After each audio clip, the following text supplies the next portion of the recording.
Welcome to This Week in Tiger Athletics. I'm your host, Haley White, and joining me is FHSU women's head basketball coach, Tony Hobson. The team is 13-0 overall, which makes them 4-0 in MIAA play. They beat the number 15 Central Missouri and Southwest Baptist last week on the road. The win over Southwest Baptist made him the winningest coach in FHSU history with 218 wins, which is now the team is off to the best start in school history.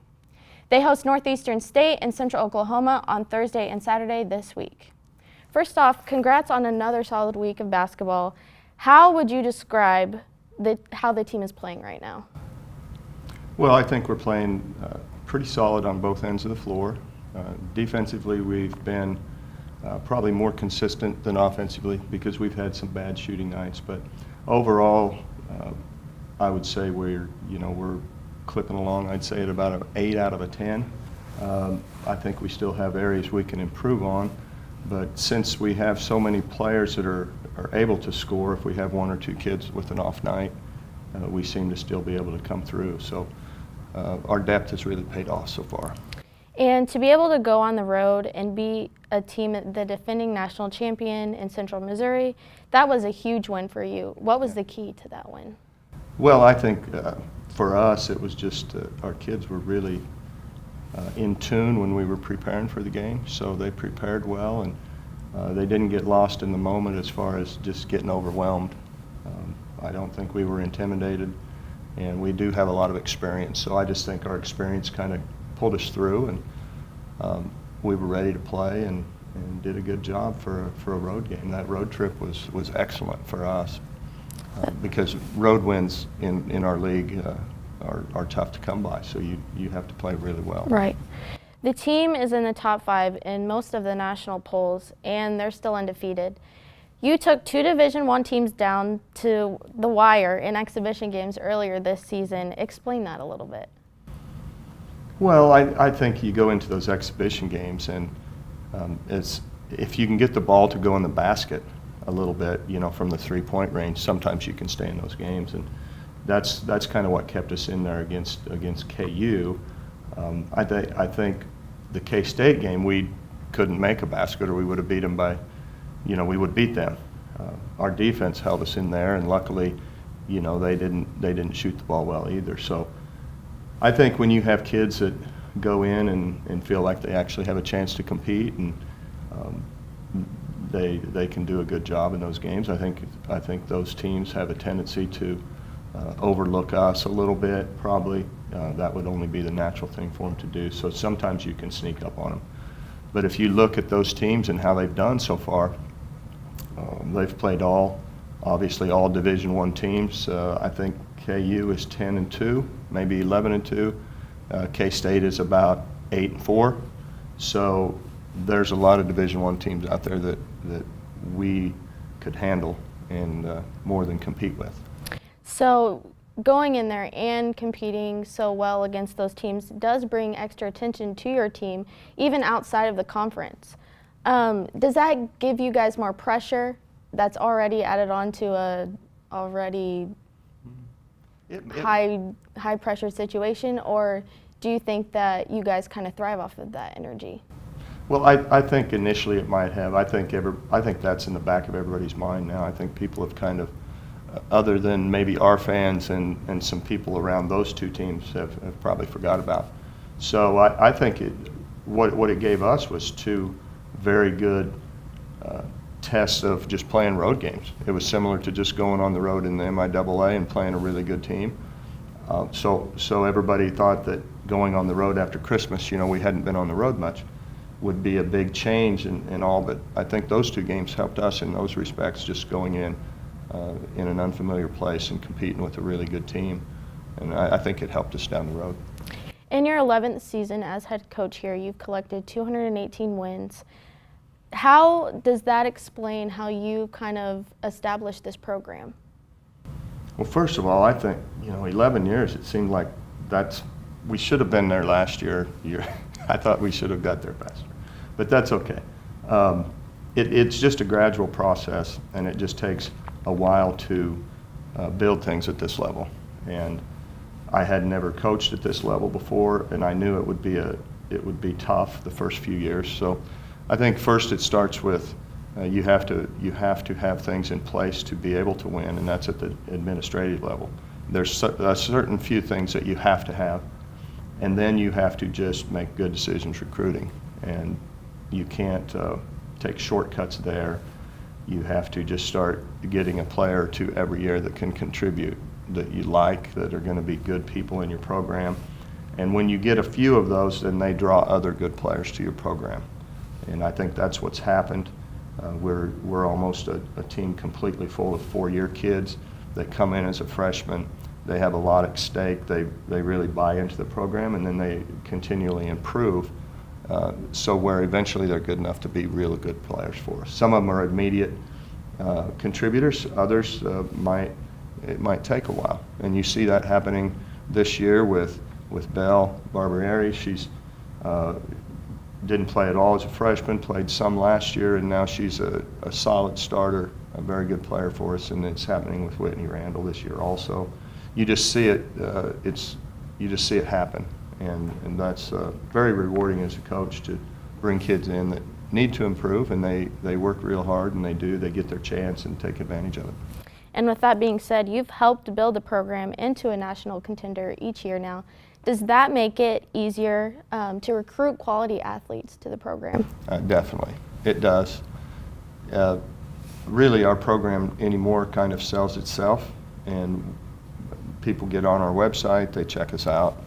They check out our attendance, they check out our facility, they check out our record, they check out who is playing for us, from where are they from. You know, we can now recruit anywhere in Kansas and get players where when I first came here we couldn't. You know, we have a starter from Olathe, we have a starter from Topeka. We're still in western Kansas. We have Hoxie. We have players from Wamego and Manhattan and all over the state. So I think our name's out there, and it's known now as a good place to go play women's basketball. You get to play at home twice this week against Northeastern State and Central Oklahoma, and that kicks off the stretch of tough conference games for the rest of the season. You have to feel this team is in a good position with its talent and depth to make the run through the MIAA, don't you? Well, I think we have a chance. I think there's probably 4 or 5 teams that have a chance to win the conference, and I think we're one of them. I don't think it's going to be easy because the division we're in is pretty tough, but I think we have a good chance, and I really wouldn't trade places with any other team right now because I think we're playing at a high level, and it's going to take, I think, a good team to beat us. Defensively, you guys are giving up nearly only 53 points a game. How have you seen the team improve on the side of defense? Well, I think our interior defense is excellent, and I think part of that is because Belle has gotten so much better. She's a very quick feet for a five man, and she can really get around in front and deny the ball. And Tatiana has been a good defender for a couple years for us. So our interior defense is excellent. And then I think what causes people problems is just how big we are on the perimeter. Our guards are tall, and they really cause problems as far as like trying to pass over them, and they deflect a lot of balls. And our leading shot blocker on the team is actually a guard. And then it starts with our point guard, with Carly Heim. And she's just a solid defender and real good on the ball. She has improved just from year to year, just gotten better and better on the defensive end. You've been able to outscore opponents by nearly 110 points in the third quarter of games this winter. Is that due to adjustments the team has made after halftime, or just the willingness to go out there and get the job done no matter what it takes? Well, I imagine I should say that it's totally due to coaches' adjustments, and that's all me, but that's not the truth. So I'll go ahead and say that, but most of it is just our kids are smart players, and they get things figured out a little bit. They figure out a lot of things on their own. We see what the other team's doing, and you know, with Carly and with our experience at the point, it helps things a lot. all we do at halftime is talk about what we want to run the second half and what has worked and what hasn't.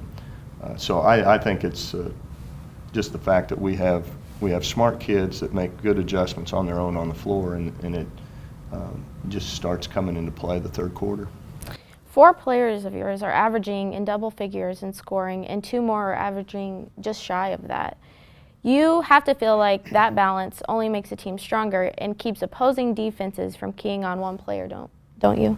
Yeah, I mean, we've had at least 6 different kids lead us in scoring, so it isn't like you can key on 1 or 2 because we've had, I know Carly's been leading scorer a couple times, T has, Laney has, Casey has, Whitney Randall has, I'm missing somebody, Bell has a couple times. And we also have 2 or 3 others that probably will before the season's over. So when you have that kind of balance, it's just, it keeps you from having those big scoring droughts where if you have 1 or 2 kids that aren't hitting, somebody else shoots it, you know. So it's a good thing to have on your team, to have balance like that. So you can just spread it around, and you have a lot of players contributing, and you don't count on any one of them to carry you. Coaches are never really satisfied with everything the team does during the season. Even though you're 13-0, are there things that you would want your team to change by the end of the season? Well, I think the way teams continue to get better through the year usually is on the defensive end. You can't really teach somebody how to shoot or anything in this short period of time. So they're either a shooter or they're not by now. So you basically just keep tuned up. Defensively, we can still improve. We can become better at, especially in transition. That might be a kind of an Achilles for us right now, is getting back and stopping people in transition. The thing that has helped us so much is our offensive rebounding's been so good that's the first line of defense against somebody getting out and running on you, is just go ahead and get the rebound. So I'd say we need to improve on the defensive end. I would also like us to execute a little bit better. Sometimes on the offensive end, sometimes it gets so easy for us because we have talented players that we don't need to execute. They just go one-on-one and score. When you get up against really good teams, then sometimes you can't do that. So right. Offensive execution, probably transition defense we can improve at. Does this team have any similarities to teams that you've coached in the past? Well, the biggest similarity is that they're pretty good, and I've coached some really good teams in the past. So that's the biggest one. But I think defensively, while we're different than our 15 team that was the 1 seed in the region that won the conference, where we kind of relied on on one person to really anchor us with Kate Lehman and block everything in sight. We also had some really good perimeter defenders on that team, but this team is a defensive kind of team that I think can compare to that team, and so that'd probably be the biggest similarity. I think defensively we're as good as that team. It's just totally different because we're a little quicker and do it in different ways than we did back then. It has been a few years since FHSU has hosted a regional tournament. Even though the season's not over, there's a lot of games to be played. Have you thought about maybe hosting? Well, that would be fine with me. It's just so far in the future. We've only played 4 conference games. We have 15 more. And there's a lot of things that go into play there. And you have to remember there's 42 teams in our region. So on the average, you'll host every 42 years. So, it isn't one of those things that happens very often. I mean, it's really difficult. Sometimes it isn't the team that deserves to host it doesn't, because there's a committee, and anytime you have a committee, you can have some strange things happen. So I think the opportunity is there. I mean, there's certainly a chance. There's just such a long way to go before that happens that I haven't really given it much thought. The team has seen solid fan support so far this year. How important is that support going to be starting with this week's 2 home game stretch? Well, I'd just like to remind everybody that we only have eight home games left, and we have had good fan support. It's been better this year even than I think last year, and we've had many games where they've just been single games and our guys haven't played, where we've had great crowds, and it doesn't matter if it's, I was worried the first weekend when we played on a Friday evening because there was still some football playoffs in high school going on, and a lot of things happening. And we had a great crowd the first night for our game. We had a great crowd after Christmas on Sunday afternoon at 2 when there's NFL games on, and we were playing, not a non-conference game. So we've had great support, and it means a lot to our kids. It helps them play well, gives us an atmosphere that very few have. So it's really important to us. It's something that these kids enjoy and they look forward to, and I expect us to have good crowds throughout the rest of the year. Well, thanks for joining me today, Coach. You're welcome. When we return, we will discuss the special promotions that will be happening during this week's sporting events.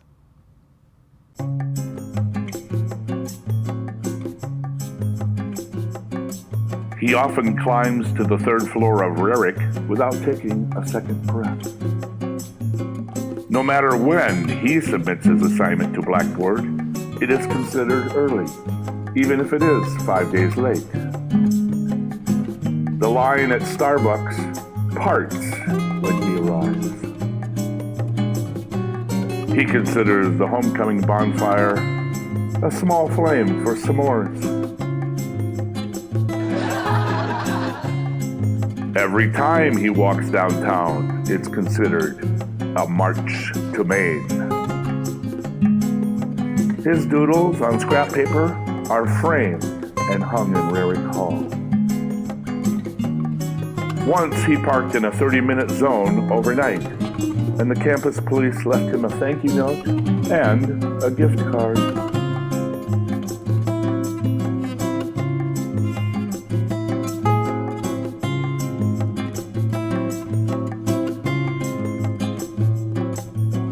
I don't always party, but when I do, I register with SGA. Now party responsibly, my friends.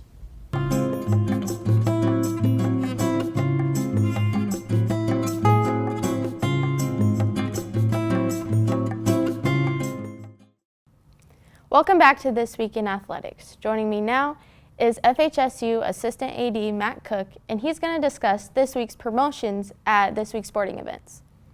Yeah, so as we heard from Tony here, there's a lot of excitement going on the court right now. When the game's going on, the basketball is at a high level. So we're definitely excited about that, and that brings out fans in general. He kind of talked about the attendance, and that's just everything is better when the teams are good like they are. So we're excited about that. But part of my job is to, when the game's not going on during the breaks, is to add some extra excitement to the game, and that's what we're working on. So. We're in that stretch of all conference games. We do a lot. We do more stuff on the court during the conference games than we would some of those early season non-conference games. During the media timeouts, during the called timeouts, we just have different things going on, trying to keep the fans, engaged and entertained. So the normal stuff throughout the game, we'll do stuff up on the video boards like we have been. We'll bring down contestants. We'll give away some more things. We'll have fun with it. So. A couple games ago, we debuted a new chicken toss that I think the fans were excited about. I honestly thought I was ordering some more full-size chickens, and when I got them, they were small chickens, so we called them chicks, and they actually have a little weight to them. And the first time we did it, the two guys that were doing it caught 4 out of 6, which is an all-time record. So we're excited about that, and we're going to do that again here on Thursday. But the big thing this Thursday, we have Tyler's Amazing Balancing Act coming in.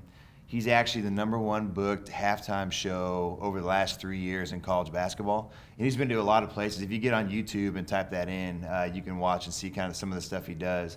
But he's been in a lot of huge venues. He's been at big tournaments. He's been on ESPN. He's been on Ripley's Believe It or Not. He's been on America's Got Talent. So we're really excited. It just happened to work out where he was going to be at an arena somewhere near here. I can't remember where it was at. and he wanted to, I reached out to him. I've tried a couple years to bring him here. It just hasn't worked out scheduling wise. But we're really excited. He brings some props. He's going to meet us early. He's going to unload a few things. So he's very talented. I'm excited to see what he's going to do. He's going to perform at both halftimes. So halftime of the women, halftime of the men. He's going to change up his routine a little bit for both, so it won't be the same thing. So he's already sent me his music and his intro and all that stuff, and I know he's excited, and we're excited to have him. So at those halftimes on Thursday, the Tiger Devs will dance first, like always, and then we'll get Tyler out there and let him do his thing. So pretty excited about that and ready to see how that's all going to work. We try to do, we brought in the dunk team a couple years ago, and we brought in Casey Wolf last couple years. So this is kind of our big event for halftime this year. So that's going to be for Thursday's games. And then Saturday, we've done this the last couple of years. It's actually our Senior Citizen Day. So anybody 65 or older, they can actually purchase a $5 ticket at the gate. And we try to, that got brought up to the athletic department a couple of years ago, and it's something we hadn't done in the past. So, there's a lot of seniors around here that can still get out and do things, and so try to make it a little bit more affordable for them to come out to the games and support. And, if anybody is going to end up seeing this, we do have elevators, an elevator to get upstairs, and try to make it easy. There's some handicap seating available, and so we have accommodations in place to bring those people in. So hopefully the weather's nice and they can come out. So 65 or older gets a $5 ticket for Saturday. Awesome. So those are the big promotions for this week, and then the rest of the conference games, I'll try to stop in here and kind of outlay what we have going on, but we have a bunch of stuff planned throughout the rest of the year to add a little bit more excitement when the game's not going on. Well, that sounds like a very exciting week, and we're excited to see what's to come during the games. Thank you so much for joining me. Thank you. And when we return, we will break down the rest of This Week in Athletics. On the plains of western Kansas, Kansas school we all love well. And this is your chance. All right, this is your chance. We're defending the title, right? Yep. Sir, who's going to take it first? Nobody starts here, man. Rising up, back on the street. Did my time, took my chances. Went the distance, now I'm back on my feet. Just a man and his will to survive. Fort Hays State challenged me and supported me, showing me over and over again the power of hard work and commitment, the value in personal investment, the importance of true community, and the transformative change that happens through innovation. So many times it happens too fast. You trade your passion for glory. Don't lose your grip on the dreams of the past. You must fight just to keep them alive. What do you want for your child? What's the best gift you can give your child? And that's a formal education. And I tell them, yes, we have great universities throughout this state of Kansas, but Fort Hays, it's personable, you're going to love it, and your child will thank you for it. Our history has built us, but our story is still being written.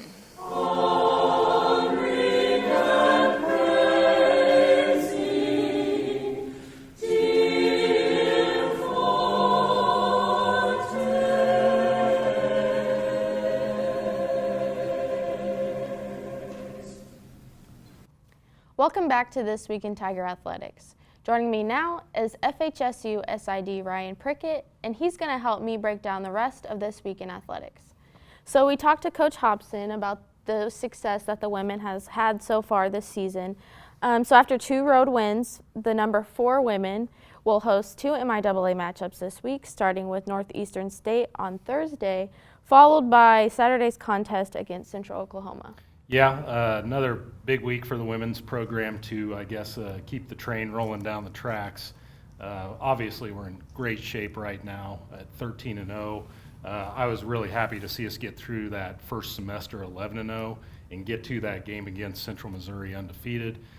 Playing in their gym, we didn't know how that was, going to go. We didn't, know if they'd, be everything that we could handle. But our women seem to keep, just keeping their thumb on every opponent that they play, and great effort for them over there to, knock out the defending national champion in the only game that we will play them this regular season. So that's huge as far as getting a head-to-head advantage on them in case they're in that regional picture towards the end of the year. So big win there. And then to go on the road at SBU, that's been a place that has caused us some fits in the past. And it looked like after one quarter, I mean, they hit some shots, all of a sudden we were tied at the end of the first quarter. You're like, oh boy, here we go again. But our women really put their foot down on them.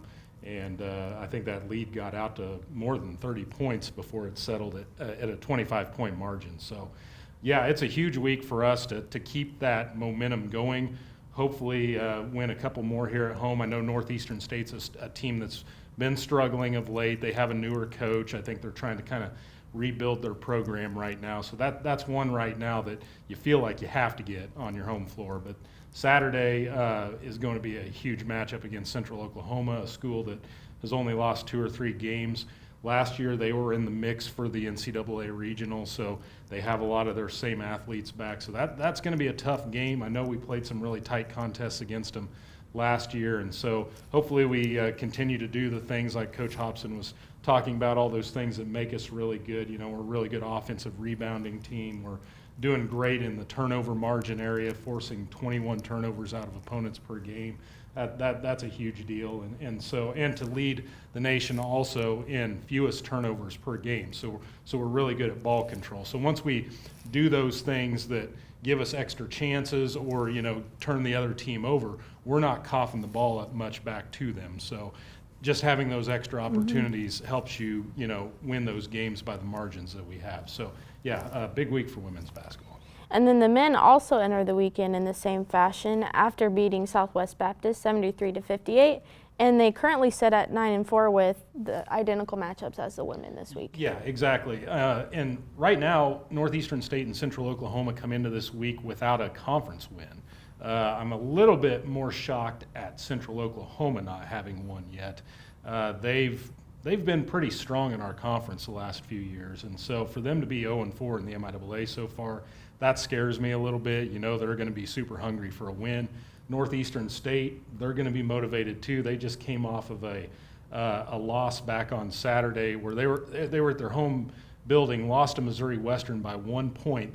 They got to the free throw line with 1 second to go in the game to try and get it tied and only hit 1 of 2 free throws. So they're probably feeling kind of snake bit right now, and they're probably good and angry that they haven't won a game yet either. So a lot of people look at that as, they're 0-4 in conference. We should roll in these games. That's you can't take these games lightly, because anybody, any given day in the MIAA on the men's side, it's just such a balanced league that you cannot take a night off. And so our men are undefeated at home so far, just like the women. So the way I look at it in basketball is, if you can protect your home floor, which we've done and have traditionally done that very well on the women's and men's side. I think if we can continue to do that and just steal some wins out there on the road in games where it's kind of a 50-50 matchup or whatever, I still think we have a really good shot at finishing pretty high in this conference, and being out to a 3-1 start in conference play, that's huge too. So we've gotten ourselves off to a good start. Now it's just a matter of getting through the grind of this MIAA schedule. It's brutal, and so if you can protect your home floor, that's very key in being in that upper mix at the end of the season. Right, and 2 wins for the men will kind of allow them to stand their ground in the conference a little bit this week. Doubt. So.